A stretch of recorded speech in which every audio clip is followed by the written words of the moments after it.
নমস্কাৰ টেক প্ৰতিদিন আসাম ইউটিউব চেনেললৈ আপোনাক স্বাগতম জনাইছোঁ। বন্ধুসকল, আজিৰ ভিডিঅ'টোত আমি আপোনালোকক শিকাই দিম কিদৰে আপুনি যিকোনো এটা মেছেজ আপুনি হাতেৰে টাইপ নকৰি মুখেৰে কৈ আপুনি মেছেজটো লিখিব পাৰে। অৰ্থাৎ আপুনি কাৰোবালৈ মেছেজ দিব বিচাৰে আৰু আপুনি এই মেছেজটো হাতেৰে টাইপ কৰিব বিচৰা নাই, নতুবা আপোনাৰ হাতটো কিবা কাৰণত ব্যস্ত হৈ আছে। গতিকে এই মেছেজটো আপুনি মুখেৰে কৈ কিদৰে এই মেছেজটো টাইপ কৰিব আৰু কিদৰে আপুনি এই মেছেজটো মুখেৰে কৈ টাইপ কৰি চেণ্ড কৰিব, এই বিষয়ে এই ভিডিঅ'টোত আমি আপোনালোকক জনাই দিম।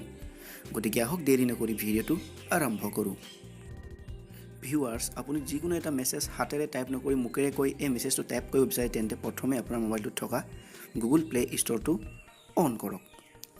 তাৰপাছত গুগল প্লে ষ্ট'ৰত থকা আপুনি চাৰ্জিং বাৰত চাৰ্চ কৰক গুগল কীবৰ্ড বুলি।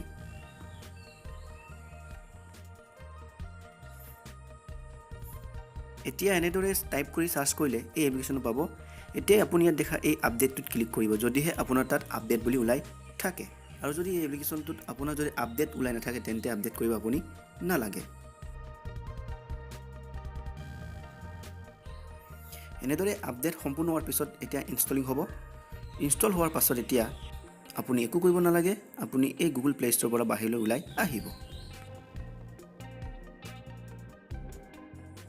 এতিয়া আপোনাৰ মোবাইলটোত থকা আপুনি মেইন ছেটিঙলৈ যাব। ছেটিঙলৈ অহাৰ পাছত এতিয়া আপুনি লেংগুৱেজ ইনপুট বা কীবৰ্ড ছেটিঙলৈ যাব। আপোনাৰ মোবাইলটোৰ মডেল অনুসৰি ইয়াত এই ছেটিংটোৰ নাম থাকিব। মোৰ ইয়াত ৰেডমি নোট 4 মোবাইল হয়, গতিকে ইয়াত থাকিব এডিশ্যনেল ছেটিং বুলি, আৰু এই এডিশ্যনেল ছেটিংটোৰ ভিতৰত থাকিব লেংগুৱেজ এণ্ড ইনপুট বুলি। চাওক, আপুনি দেখা পাব এতিয়া এই এডিশ্যনেল ছেটিংটোত মই ক্লিক কৰিম। তাৰপিছত ইয়াত দেখা পাইছে লেংগুৱেজ এণ্ড ইনপুট। এতিয়া মই এই লেংগুৱেজ এণ্ড ইনপুটটোত ক্লিক কৰিলোঁ। এতিয়া আপুনি ইয়াত দেখা এই কাৰেণ্ট কীবৰ্ডটোত চেক কৰি চাব যে আপোনাৰ কীবৰ্ডটো বৰ্তমান জি বৰ্ডত লাগি আছেনে নাই। চাওক, জি বৰ্ডত লাগি আছে মোৰ ইয়াত, গতিকে ইয়াত কোনো ধৰণৰ অসুবিধা নাই। এতিয়া মই যিকোনো ধৰণৰ মেছেজ হাতেৰে টাইপ নকৰি মুখেৰে কৈ মেছেজবোৰ টাইপ কৰিব পাৰিম। চাওক, উদাহৰণ হিচাপে এতিয়া মই মোবাইলটোত থকা যিকোনো এটা নোটপেড অ'পেন কৰি লৈ এই নোটপেডটোত মই যিকোনো ধৰণৰ মেছেজ হাতেৰে টাইপ নকৰি মই মুখেৰে কৈ মেছেজবোৰ টাইপ কৰিম।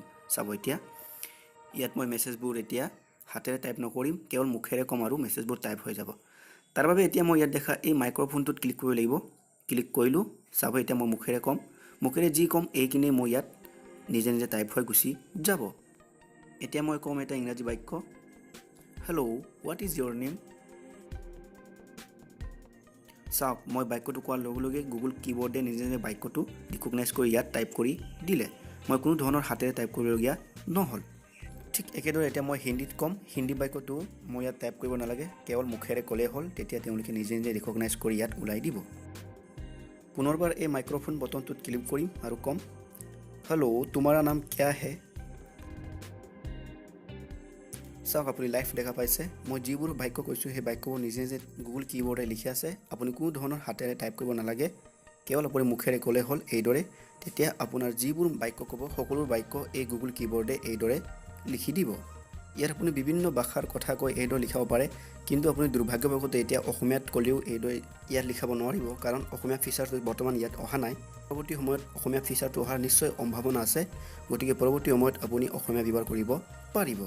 গতিকে বৰ্তমান সময়ত এতিয়া আপুনি ইংৰাজী, হিন্দী, আপুনি বিভিন্ন ভাষাসমূহ ইয়াত লিখি থাকক মুখেৰে কৈ, কোনো ধৰণৰ অসুবিধা নাই, সম্পূৰ্ণ ফ্ৰী। আপুনি সম্পূৰ্ণ বিনামূলীয়াকৈ এই ফিচাৰটো ব্যৱহাৰ কৰি থাকক। আজিৰ ভিডিঅ'টো ইমানেই। ভিডিঅ'টো চাই যদি ভাল পালে তেন্তে লাইক কৰিব আৰু আমাক পৰামৰ্শ হিচাপে এটা কমেণ্ট কৰিব, আৰু পৰৱৰ্তী সময়ত আমাৰ ভিডিঅ' চাই থাকিবলৈ আপুনি আমাৰ চেনেলটো ছাবস্ক্ৰাইব কৰিব। ধন্যবাদ।